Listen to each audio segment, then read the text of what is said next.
دهن پیت نخا آگا بدی کریے دهن پیت نخا آگا بدی کریے پیدا دیو بن پا عقیدہ بدی کریے پیدا دیو بن پا عقیدہ بدی کریے رسوله الكريم اما بعد خوږوي زقند اوریدونکو د زموږ پنځم کلیپ ته په باره د مروجه هیله اسقاط پرونی کلیپ کې هغه د هیله اسقاط چې کوم فقهاو طریقه کار هغه ذکر شوی نه ذکر کړی دی هغه موږ هغه ذکر کړه نننی کلیپ کې هغه د دغه هیله اسقاط لپاره فقهاو څه شرایط لیکلي دي 22 شرایط دي نو سر شرایط په نن ان شاء الله هغه بیان کوو سبا چې هغه سباني کلیپ کې بیان کوو اولنی شرط هغه فقهای کرام لیکي د کم مال چې هغه هیله کیږي هغه مال به حلال وي د حرام مال نه هیله کول چې دنه هغه جایز نه دي ځکه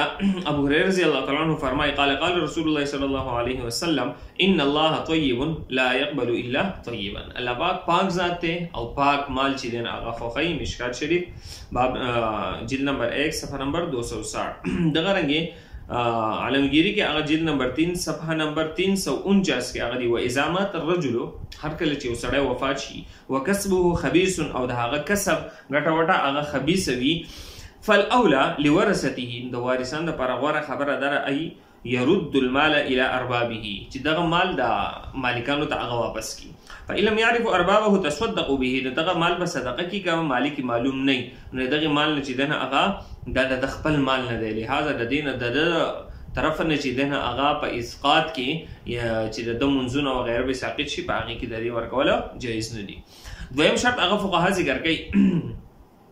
د کم مال چې هغه اسقاط هیله اسقاط کیږي دغه مال به د حاضرین او د غایبین په منځ کې شریک نه مطلب سرونه دلته لري چې دنه هغه په بهر ملک کې دا وداسي نه نو چې د هغه ته خبر نه او هغه غایب دي نن سبا دغه لحاظ نه ساتل کیږي نه د دې لحاظ ساتل کیږي چې د مال حلال دی که حرام دی نه د دې لحاظ ساتل کیږي چې د مال د حاضرین او د غایبین په منځ کې شریک دی او کنه دی ځکه نبی سلام فرمایي لا يحل مال امرئ مسلم حلال نه دي د مسلمان مال الا مگر بیتوی بنفس منه د هغه پر رضامندۍ سره او غایب ظاهره خبره ده چې وسړی شته دی نو په هغه ځای کې نو د هغه رضامندي چاته نه معلومه دغه رنګ رسائل ابن عابدین کې علامه شامی رحمه الله په صفحه نمبر 225 کې لیکي ويجب الاحتراز ايضا عن جمع السوره واستيهابها او استقراضها من غير مالكها هذا مالک نه بغیر چې دین دی کس مال چې دنه هغه چاته هبه کول یا قرض ورکول دا چې دنه هغه جایز نه دي او من احد الشریکین بدون اذن الاخر بغیر د اجازه د بلنا دریم نمبر شرط چې دنه هغه ذکر کوي فقهای کرام کدا مال چې دنه هغه د میت د طرف نه هغه ترکوي میت پرې خو دی او میت د مړي چې دنه هغه وصیت نه کړي د مړي هغه وصیت نه کړي نو کبل فرض په دې شرکاو کې څوک یتیم نه نو بیا شرط دا دی چې په دې شرکاو کې به یتیم او ماشوم چې دی نه هغه نه وي که بالفرض د مړي وصیت کړی و نو بیا خو د ثلث نه حصه هغه وویستلی شي بیا خو د هغوی اجازت ته هم ضرورت نشته خو که بالفرض مړي چې دی نه هغه وصیت نه و کړی نو بیا په دې کې ماشوم لیونی او دغه رنګ چې دی نه هغه یتیم یعنی دا خو جو ماشوم په دې کې چې دنه هغه په خپل داخل شو دا به چې دنه هغه په دې کې نه وي که بالفرض د سوا نو بیا د هغوی مال چې دنه د هغوی د اجازت نه بغیر هغه نشي اخیستلی که بالفرض دغه ماشوم اجازت هم وکړي نو د ماشوم اجازت چې دنه هغه اعتبار نشته دی الله پاک قرآن مجید کې فرمایي سورې نساء کې ان الذين ياكلون اموال اليتامى ظلما انما ياكلون في بطونهم نارا څوک چې د یتیمانو مال خوري د په خپل خېټو کې هغه اور چې دنه هغه غورځوي دغه رنګ علمگیری کې چې دنه هغه دی و اما ما يرجو جلد نمبر 4 صفحه نمبر 374 واما ما يرجع الى الواهب فهو ان يكون الواهب من اهل الهبه دا واهب دا ورکون کې دی به اهل د هبه وال نه وكونه من اهلها ان يكون حرا آزاد بي عاقل بي بالغا بالغ مالكا للموهوب دی به چې دنه غمل حتى لو كان عبدا كغلام یا مکاتب و مدبر و ام ولدا نو د دې چې دنه غهبا و غیره د صحیح نه ده نو لہذا په دغه وارثانو کې به څوک ماشوم او لیونه وغیره هغه نه وي او نن سبا دغه لحاظ هم نه ساتل کېږي اکثر چې دنه هغه څوک وفات شي د هغه په وارثانو کې ماشومان هم وي، یتیمان پکې هم وي او اکثر پکې لیونی هم یې او د دغه هیڅ لحاظ هغه نه ساتلی کېږي، بلکې صرف او صرف چې دی نو دغه خلک هغه د خپل خېټو ډکول دپاره، صرف او صرف د خپلو جیبونو ډکول دپاره دغه هیله چې دی نو هغه کوي. بعضې خلک صرف او صرف د دې یېرې نه چې په معاشره کې به خلک چې دی نو هغه سوی یاره په پلان کې به چې دی نو هغې هیلې اسقاط هغه ونه کړو دا لازمي ګڼي په کور کې ماشومان وي د هغې ماشومانو د روټۍ درک نه لګېږي او هغه چې دی نو هغه کار کوي، بلکې داسې علاقې هغه هم موږ لیدلي دي، داسې ځایونه چې یتیمان ماشومان په کور کې پاتې شوي دي، یو چې دی نو هغه څاروی میخه غوا وغیره هغه په کور کې ولاړی، هغه چې دی نو هغه پړی هغه کولاو کې هغه بوځي او هغه چې دی نو هغه په هیله اسقاط کې هغه دغه کې او یا هغه ذبحه کې خلکو ته چې دی نو هغه په هغې کې خیراتونه وکړي، هغه ماشومان دقه شان چې دی نو هغه پاتې کړي، یا به کور کې څه سازو سامان وي هغه راوالي او هغه ماشومان دقه شان پاتې کړي او هغه چې دی نو هغه په هیلو وغیره کې هغه ورکړي. نو لہذا دا جایز نه دي. څلورم شرط چې دی نو هغه فقهای کرام ذکر کوي څومره شرکا دي وارثان دي دا به بطیب نفسین یعنی په خپل زړه نه چې دی نو دا مال هغه ورکوي، د دې نه نو چې په معاشره کې به خلک څه وایي، خلک به چې دی نو هغه وایي هلکه پلانکو بچو چې دی نو هغه په پلان کې به څه هیله اسقاط نه و کړی، د دې یېرې نه نو بلکې د زړه نه به یې چې دی نو هغه مال ورکړی وي. په دې وارثانو کې به یو کس هغه هم داسې و چې د هغه د زړه نه نه و، لہذا دا ورکول به جایز نه وي، ځکه نبي علیه السلام فرمایي لا یحل مال امرئ مسلم الا بطیب نفس منه، د یو سړي مال د هغه د رضامندۍ نه بغیر خوړل چې دی نو هغه جایز هغه نه دي. دغه رنګ پنځم شرط هغه فقهای کرام ذکر کوي دغه مال دا به عاریتا نه وي، یعنی چا به وله هسې چې دی نو هغه نه وي ورکړی د لږ ساعت دپاره، یا به چې دی نو هغه دا رهن نه وي چې په رهن کې به د ده سره چا ایښودلی او دی پې هیلې کوي، یا به د چا امانت د ده سره نه وي ایښودلی شوی چې د چا امانت ورسره ایښودلی شوی دی په هغې باندې چې دی نو هغه هیله اسقاط کوي، ځکه نبي علیه السلام فرمایي لا یحل مال امرئ مسلم الا بطیب نفسه. شپږم شرط هغه فقهای کرام ذکر کوي د هیله اسقاط چې کېږي کم فقیران له ورکولی کېږي کم کسانو له دغه به فقرای غریبانان به د غریبانانو شرط، یعنی مالدار له چې دی نو هغه ورکول د دغې پیسو هغه جایز نه دي. انما الصدقات للفقراء والمساکین، قرآن مجید کې الله پاک فرمایي صدقات دا د فقیرانو مسکینانو دپاره چې دی نو هغه دي. دغه رنګې رسایل ابن عابدین ویجب الاحتراز عیزا عن احزار غنی او کافرین، حاضرول د غنی د مالداره یا د کافر هغوی له چې دی نو دا ورکول هغه جایز نه دي. 7 نمبر شرط چې دی نو هغه لیکي دغه هیله اسقاط چې چاله ورکولی کېږي هغه به کافر نه وي، هغه به چې دی نو هغه دا پیسې چې چاله ورکولی کافر به نه وي، دغه رنګې نابالغه به نه وي یا دغه رنګې لیونی به نه وي. دا مخکینو شرطونو کې چې کوم ذکر شو خو دا چې د وارث په دې کسانو کې به هغه نابالغه او لیونی نه وي. اوس چاله چې د پیسې ورکولی کېږي په هغو کې به هم نابالغه لیونی کافر دا به پکې هغه نه وي، ځکه هغو ته څه ورکول هغه جایز، یا د هغو چې بیا ته څه واخلي او جایز خو وي د ماشوم له خو چې څه واخلي د هغې بیا هیبه کول د هغه لپاره هغه جایز نه وي. رسائل ابن عابدین کې هغه ذکر کوي علامه شامی رحمه الله صفحه نمبر 225 کې ویجب الاحتراز ایضا عن احزار غنی او کافرین.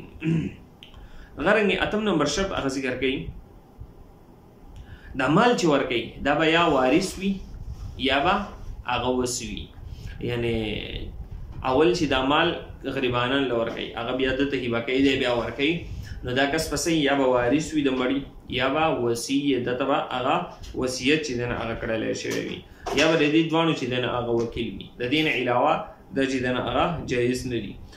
دې چې دی نو هغه یو کس وکیل جوړ کړي او هغه چې دی نو هغه مال ورکوي نو بیا صحیح ده چې وکیل نه جوړ کړی بیا صحیح نه ده. اذا علمت رسائل ابن عابدین کې علامه شامی وایي اذا علمت ذلك فاعلم ان الاجنبي اذا تبرع عن الميت، یو ناشنا سړی راغی هغه د مړي د طرف نه چې تبرع او احسان کوي لا يكفي لاطلاق عباراتهم على الولي، نو دا به کافي نه ده په ولي باندې. وقد علمت ان المراد بالولي من له ولايه التصرف بمال الميت بوصايه او وراثه وهو المتبادر من كلامهم. 9 نمبر شرط چې دنه هغه ذکر کوي وای که بالفرض مړی وصیت کړی نو که اوس د وصیت کړی او د ثلث مال دومره و چې د هغه د منځونو کفارې څومره چې راجمع شو د هغې نه هغه پوره کېدو نو بیا خو هیله اسقاط ته هغه ضرورت نشته دی. او که بالفرض وصیت یې نه و کړی او وارثان وایي چې یاره مونږ نه کوو، بیا هم هغه ضرورت نشته دی ځکه مړي وصیت نه دی کړی. نو دا په هغه صورت کې دی چې کله مړي وصیت کړی او د هغه د ثلث مال نه نه پوره کېږي نو بیا به الو چې دی نو هغه هیله اسقاط کوي. او د دې نه علاوه که یو څوک وارث په خپله رضامندۍ سره هغه کوي نو هغه کولی شي د دغې شرایطو مطابق. 10 نمبر شرط خاندې باره کې دی 9 کې فضا و عالمگیری کی جلد نمبر 125 کی اذا مات الرجل علیه صلوات فائتة یو سړی مړ شو به باندې قضا منځونه فاوصى د وصیت وکړو بان تعطى کفاره صلاته د در منځونو کفاره وکړه شی یو طالب کل صلات نصف ساعین نو د هر منځ چې دنه اغا نیم سوا من برین د غنم ولل وتر نصف ساعین او د غرنګ د وتر چې دنه اغا نیم سوا ولسوم یومین نصف ساعین او د روزي چې دنه اغا نیم سوا من ثلث ماله دا به سنور کولای شي د ثلث مالنا. وان لم یوصى کچر وصیت نو کړل ورثه وصیت وارثانو ته وتبرع بعض الورث يجوز او بعض وارثان چې هغه تبرع کوي خپل طرفنا نو بیا جایز د دې لپاره جایز دي او لازم به هغه نه دي. 10 نمبر شرط فقیر لچ کله د مال ورکه غریب لا په دغه وخت کې به د دین نیت نه چې دا به زړه دنه خامخارال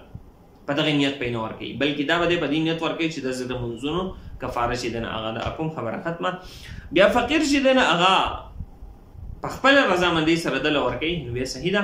ځکه که په دغه اول نه نیت داوي چې زه به د فقیر نه واپس رالم نو دا بیا جایز نه دي. رسائل ابن عابدین کې علامه شامی رحمه الله فرمای ويجب الاحتراز من ان يلاحظ الوصي عند دفع السرة للفقير الهزل او الحيلة. په دغه وخت کې چې د هزل یا د حیلې اراده دیو کې د جایز نه دي د دین احتراز هغه لازمي دی بل يجب ان يدفعها عازما على تمليكها منه حقيقه لا تحيلا حقیقتا به ورکي په تور د حیلې به اغلا نه ورکي.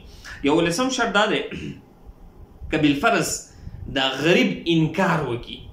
نو د انکار په صورت کې ردنه څوک هغه نشي اغستلی. اوس تاسو سوچ وکړئ دا څومره شرایط ذکر شو دا یو طرف ته دا شرط که بالفرض په دې چې کوم دایره جوړه کړې په دې دایره کې یو غریب دی هغه دا پیسې راواغستلې او هغه انکار وکړي چې یاره زه دا پیسې چاله نه ورکوم نو ستاسو څه خیال دی دغه خلک په هغه دی پرېږدي دغه خلک به دی داسې پاتې کي چې یاره بس صحیح ده دا ستا شوې مې راکوه دغه خلک خو به وخوري په دغه ځای کې په وهلو به یې چې دی نه هغه مړ کړي چې یاره تاسو د پیسې دا خو مونږ به دې هیله اسقاط کوو او تا چې دی نه هغه ټولې قبضه کړې به جیب کې دې کېښودلې نو داسې یو کس چې دی نه هغه وکړي بیا به ټولې چې دی نه هغه باندې را باندې کړي. نو دلته فقها ذکر کوي چې دا غریب د ده باندې لازمي نه دي چې دا خامخا وارث ته هغه هیبه کړي که بالفرض دی ځان له اخلي نو اغستلی شي د ده نه بیا په زور نشي اغستلی. رسائل ابن عابدین کې هغه ذکر کوي علامه شامي ويجب الاحتراز من ان يلاحظ الوصي عند الدفع السرة للفقير الهزل او الحيلة بل يجب ان يدفع عازما على تمليكها منه حقيقة لا تحيلا ملاحظا ان الفقير د دې لحاظ به ساده شي چې ان الفقير اذا ابى کله چې د انکار وکړو عن هبتها د خپل هبې نه چې یاره تا ما الله ته ته نه هبه کوم بس تا ما ته راکړي دي الا الوصي وصي كان له ذلك دا د لپاره جایز دي ولا يجبر على الهبه د په دې هبې باندې نشي مجبوره کولی چې یاره بس دا واپس وسراکا او مجبوره دی کړی شي په د باندې زور راوستلی شي دی به نشي مجبوره کولی. دا اول شرایط شو ان شاء الله باقي اول شرایط هغه سبا ذکر کوو.